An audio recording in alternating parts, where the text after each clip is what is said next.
What's up everyone, Lion Roar here, and we have a brand new legendary hero in Gemstone Legends. It is JOV, so of course I'm going to talk all about him, and then I'm going to do some summons.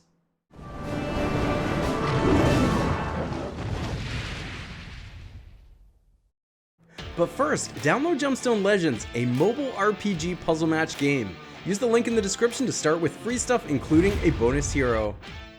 Alright, so when looking at JOV's base stats, the first thing that sticks out to me is that speed stat.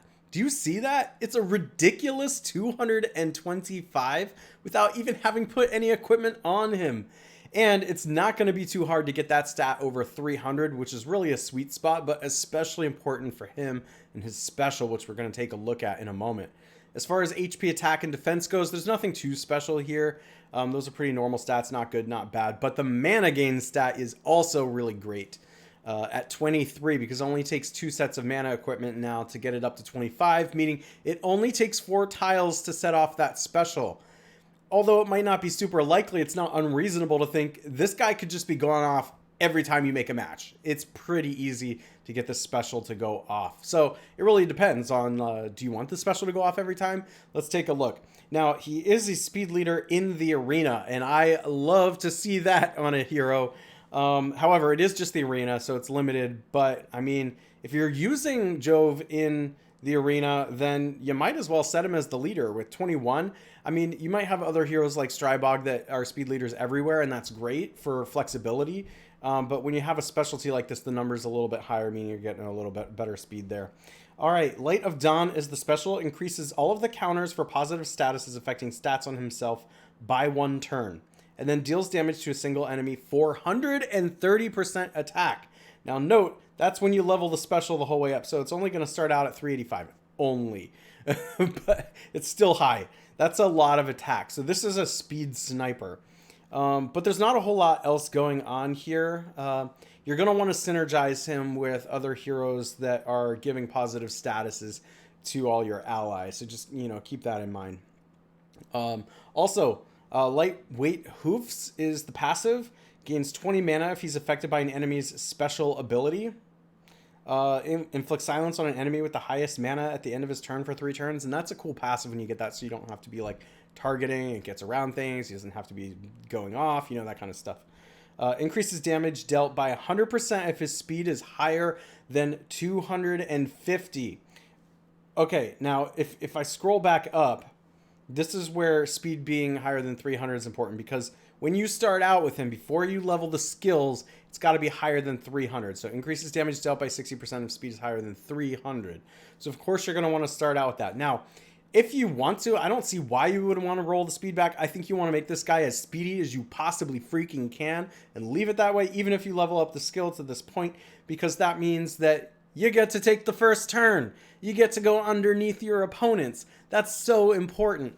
Speed is the name of Gemstone Legends. The faster team is probably going to win. I mean, it's not... the specials matter a lot, right? Of course, so it's not just speed. And to be honest, like the special overall here, there's not much going on.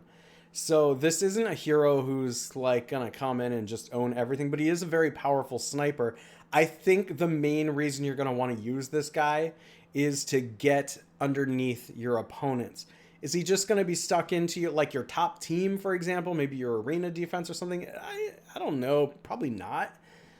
But like, whenever you're building Guild War teams in particular, or maybe you're trying to go through the Rift or something and just make your team faster and get underneath your opponent, this is going to be a really important hero to have for something like that.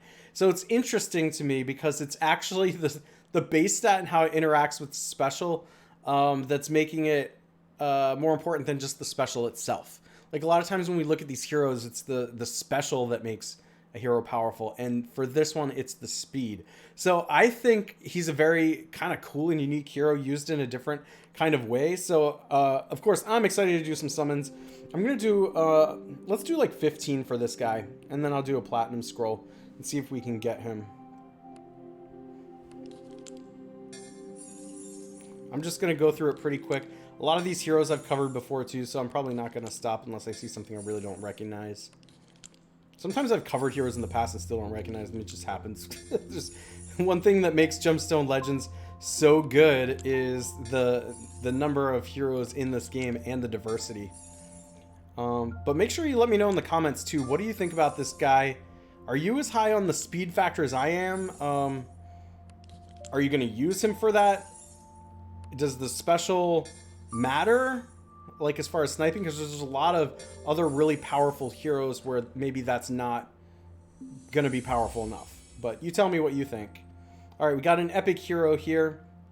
And this one is Elisa. All right. Looks good. We'll do 3 more gold scrolls.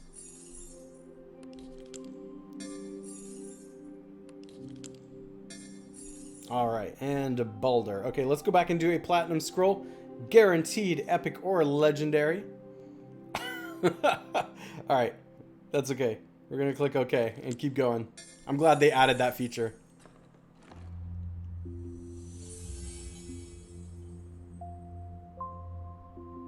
Okay, and it's an epic hero, and this one is Awad. A hero that I have covered before. It looks like I'm gonna get the Mercy rule soon. So there is that we have to look forward to. If you enjoy videos like this, make sure to like, subscribe, and hit that bell notification. I will catch you in the next one.